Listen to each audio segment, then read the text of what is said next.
welcome to IDDTalks here at AD University. My name is Anastasia Larina. In this episode, we are going to talk about the recent meeting held in Abu Dhabi, United Arab Emirates, between the President of the Republic of Azerbaijan, Ilham Aliyev, and the Prime Minister of the Republic of Armenia, Nikol Pashinyan.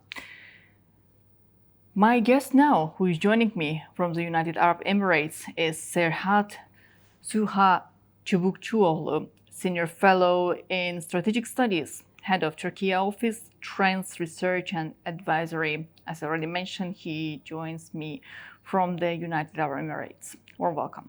Thanks for having me. Thank you very much.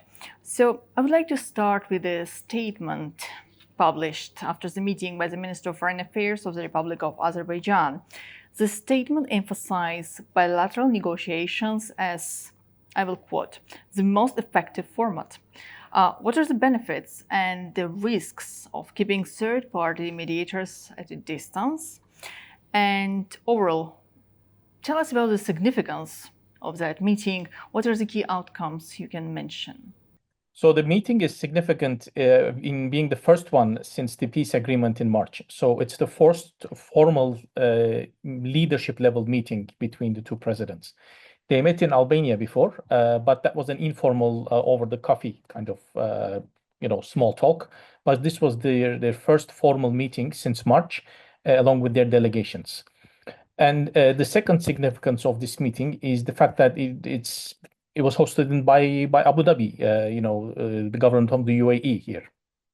And it's a signal that previous rounds of talks in the US, in Brussels, perhaps have borne some results, but not to the extent that that to set the expectations very high, and that Abu Dhabi has now stepped in in a calculated manner,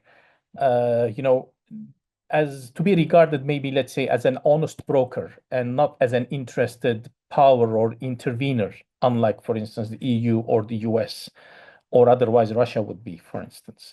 So Abu Dhabi is playing a more neutral brokering role in between the two sides, having invested in both countries significantly in high-tech agriculture, clean energy, and having had close contacts with foreign ministers of both countries, both Minister Ceyhun Bayramov and Ararat Mirzoyan. So the very fact that this meeting, the highest possible level meeting between the two countries has taken place in Abu Dhabi is of note, is worthy to underline, I think, on its own. The outcome of the meeting, I mean, the expectations were very high that a draft peace agreement, or at least a confirmation of the main parameters of a peace agreement, a formalized agreement would come out from this. But from the early signs of it, what we understand is that both leaders have reaffirmed that their interest in continuing bilateral talks as the key path to a peace deal, an eventual peace deal, which kind of falls short of high expectations that it would unlock some kind of cooperation in opening borders or broader regional implications, or at least break the stalemate. But it appears that the leaders are not really ready at that level yet to actually affirm let's say, a durable, final peace agreement. I think they have delegated it to their teams to work out the technical details further before they can make a definitive announcement. Well, two countries also agreed to work together in order to overcome the years of mistrust. How can both countries, Armenia and Azerbaijan, to deal with that in the future and to make confidence-building measures effective in practice? So confidence-building measures are actually the key to long-term stability and to build people-to-people connections.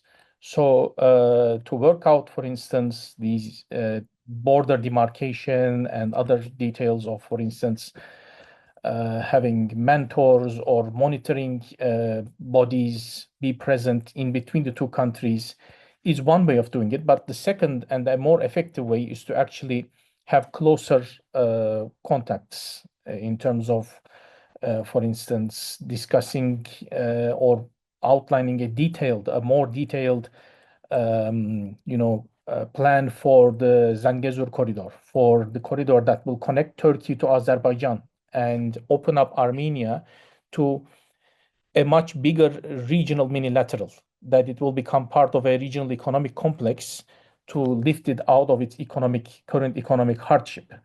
So these kind of step-by-step,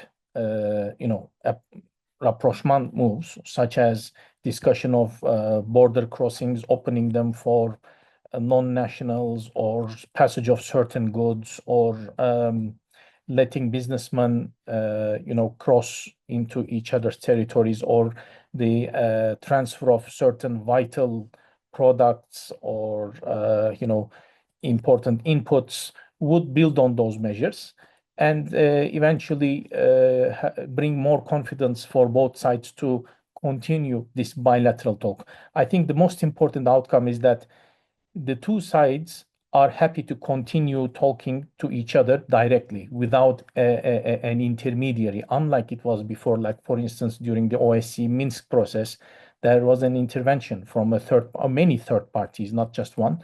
So I think both sides have shown their willingness and determination to continue bilateral talks directly without intermediation. So, as you rightly mentioned, no third-party intervention. The negotiations, the talks were held without attendance of anyone from the third side, let's say from the United States of America, from France, or any other European country, or Russia. Therefore, how does this shift towards bilateral talks between Azerbaijan and Armenia impact the broader international community, especially the Western powers? What reaction we can expect? I think this summit, I would consider it as successful, because it's at least a confirmation and a continuation of both sides' willingness and leadership level investment into reaching a final peace outcome. And this will have repercussions far beyond just the Caucasus, as you also rightly mentioned. It will signal to regional powers like Turkey, Iran, and Georgia, for instance, also a neighbor to both countries, and the European countries, as well as the US and Russia, that this long era of frozen conflicts or intractable conflicts that dated from the Soviet times, have been around for more than 40 years now, are finally coming to an end. And that's that way opening new avenues for trade, energy cooperation, and people-to-people connectivity, which starkly differs, let's say, from the case we see today in the Middle East, in the Levant region, for instance, from the Mediterranean to the Gulf region, because Middle East has been in flux for some time. And by contrast, the Caucasus, with this positive air coming out of bilateral talks between Azerbaijan and Armenia, continues to attract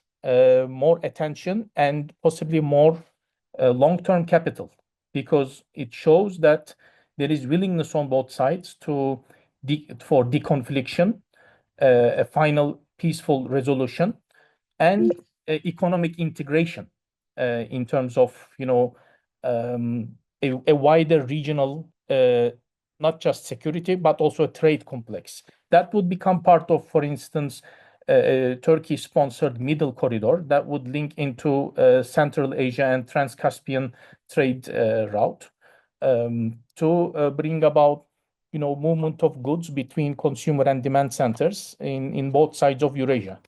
Well, thank you. Thank you for joining our talks today. Most welcome. It was pleasure to be your host, to be your guest today. Thanks very much indeed.